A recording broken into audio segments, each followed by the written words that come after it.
Taste the Daily.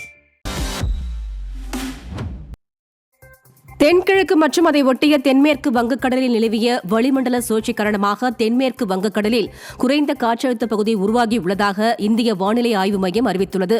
இது மேற்கு வடமேற்கு நோக்கி நகர்ந்து அடுத்த 36 மணி நேரத்தில் தென்மேற்கு மற்றும் அதை ஒட்டிய மத்திய மேற்கு வங்கக்கடலில் காற்றழுத்த தாழ்வு மண்டலமாக தீவிரமடையும் என தெரிவிக்கப்பட்டுள்ளது.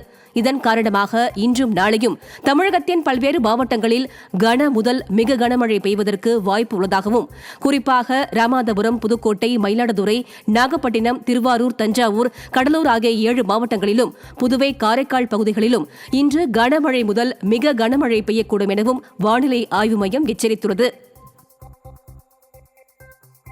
நாகப்பட்டினம் மாவட்டத்தில் கடல் சீற்றம் காரணமாக மீனவர்கள் மீன்பிடிக்க செல்லாததால் கடற்பகுதி வெறிச்சோடி காணப்பட்டது. பலத்த காற்று வீசுவதாலும் கடல் சீற்றமாக காணப்படுவதாலும் மீனவர்கள் மீன்பிடிக்க செல்ல வேண்டாம் என அறிவுறுத்தப்பட்டிருந்தது. அதன்படி 27 மீனவ கிராமங்களை சேர்ந்த மீனவர்கள் மீன்பிடிக்க செல்லாததால் 700 விசைப்படகுகள், 5000க்கும் மேற்பட்ட ஃபைபர் படகுகள் துறைமுகங்கள் மற்றும் கடற்கரை ஓரங்களில் பாதுகாப்பாக நிறுத்தி வைக்கப்பட்டுள்ளது. தீபாவளி பண்டிகையை ஒட்டி பட்டாசு வெடித்தபோது சென்னையில் 65 பேருக்கு தீக்காயம் ஏற்பட்டது. இதில் கீழ்ப்பாக்கம் அரசு மருத்துவமனையில் 30 பேர் அனுமதிக்கப்பட்டு 18 பேர் சிகிச்சை முடிந்து வீடு திரும்பிய நிலையில் 9 சிறுவர்கள் உள்ளிட்ட 12 பேருக்கு தொடர்ந்து சிகிச்சை அளிக்கப்படுகிறது. இதேபோன்று ராயப்பேட்டை அரசு மருத்துவமனையில் 30 பேர் அனுமதிக்கப்பட்டு 24 பேர் சிகிச்சை முடிந்து வீடு திரும்பிய நிலையில் 6 பேருக்கு சிகிச்சை அளிக்கப்படுகிறது. மேலும் பட்டாசு விபத்தில் தீக்காயமடைந்த 5 பேர் கிண்டி அரசு மருத்துவமனையில் சிகிச்சை பெற்று வீடு திரும்பினர்.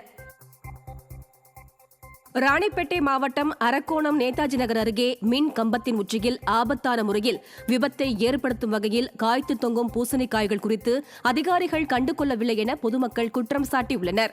இதனால் அப்பகுதி வழியே செல்லும் குழந்தைகள் மற்றும் பொதுமக்கள் மீது பூசணிக்காய்கள் விழும் அபாயம் எழுந்துள்ளது. பல கோடி ரூபாயை மின் கட்டணமாக வசூலிக்கும் விடியா அரசின் மின் வாரியத்துறையினர் மக்கள் உயிரோடு விளையாடாமல் உரிய நடவடிக்கை எடுக்க அப்பகுதி மக்கள் வலியுறுத்தியுள்ளனர். மின்சாரம் கம்பத்தில் போகக்கூடிய ஹெச்பி ஒயரில் 4 பூசணிக்காய், பெரிய பெரிய பூசணிக்காய் மரங்கள் காய்ச்சி இருக்கு. அரக்கோணத்தில் மாதம் ஷெடோன்னு சொல்லிட்டு நாங்கள் பராமரிக்கிறோம் அப்படின்னு சொல்லி பண்ணுறாங்க. எனக்கு இந்த பூசணிக்காய் மரம் ஏறக்குறைய 3 மாதமாக இருக்கும். எவ்வளோ பெரிய பெரிய காய்களாக இருக்கிறது. இங்கே ஸ்கூல் போகக்கூடிய பிள்ளைகள், தனியார் ஸ்கூலுக்கு பிள்ளைகள் போகிறாங்க, வயதானவர்கள், முதியோர்கள் போய் கொண்டிருக்காங்க. அந்த செடி மேலே கைப்பட்டுன்னு சொன்னாக்க உடனடியாக மின்சாரம் தாக்கி உயிர் சேதம்